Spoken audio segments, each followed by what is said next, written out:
অনুভূতির চেয়ে জরুরি হচ্ছে যে উনি যে বিষয়টি সামনে রেখে আসছেন, যে তারুণ্য, স্টার্ট আপ এবং সম্ভাবনার বাংলাদেশ শীর্ষক আজকের যে কর্মসূচি, সেখানে উনি প্রধান অতিথি থাকবেন। দেখুন, বাংলাদেশে প্রায় 4,71,00,000 তরুণ রয়েছে এবং এই যে বিশাল তরুণ জনগোষ্ঠী, সেটিকে জনশক্তিতে রূপান্তরিত করার জন্য এই সরকারের যে উদ্যোগ, তারই ধারাবাহিকতায় আজকের এই কর্মসূচি।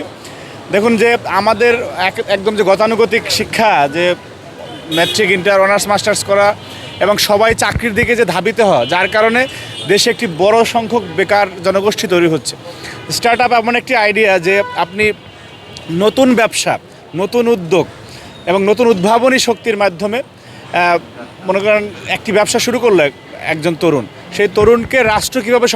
সহযোগিতা করতে পারে, সেই তারুণ্যকে রাষ্ট্র কীভাবে ফান্ড দিতে পারে, সেটার একটা সিড ফান্ডিং প্রোগ্রাম আছে। মানে সিড যেমন অর্থ হলো বীজ, এবং সেই একটা বীজ থেকে একটি চারা থেকে গাছে সম্প্রসারিত হওয়ার যে প্রক্রিয়া, সেরকম একটি স্টার্ট আপ পদ্ধতি বা উদ্ভাবনী পদ্ধতি যদি কোনো তরুণ করেন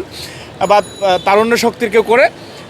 তাকে রাষ্ট্র সহায়তা করবে এবং যে প্রত্যেকে যে স্বাবলম্বী হওয়ার যে প্রক্রিয়া এবং প্রত্যেকের জায়গা থেকে, যে এখন পৃথিবী চলে আইডিয়ার উপরে, কেউ ভালো আইডিয়া জেনারেট করে তারপরে তার মাধ্যমে আপনি নিজে এস্টাবলিশ হওয়া এবং নিজে যখন এস্টাবলিশ হবে দেশ উপকৃত হবে, সেই প্রক্রিয়াটাকে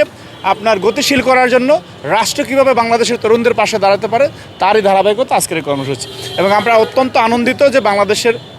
এই সরকারের যে পথ চলা, সরকার এই তারুণ্য শক্তিকে দেশের স্বার্থে কাজে লাগানোর জন্য তাদের যে উদ্যোগগুলি, সেই উদ্যোগগুলির অন্যতম বড় প্ল্যাটফর্ম হচ্ছে আজকের এই প্রোগ্রামটি। এবং আমরা বিশ্বাস রাখতে চাই তারেক রহমান যে উদ্যোগ গ্রহণ করেছেন সেটি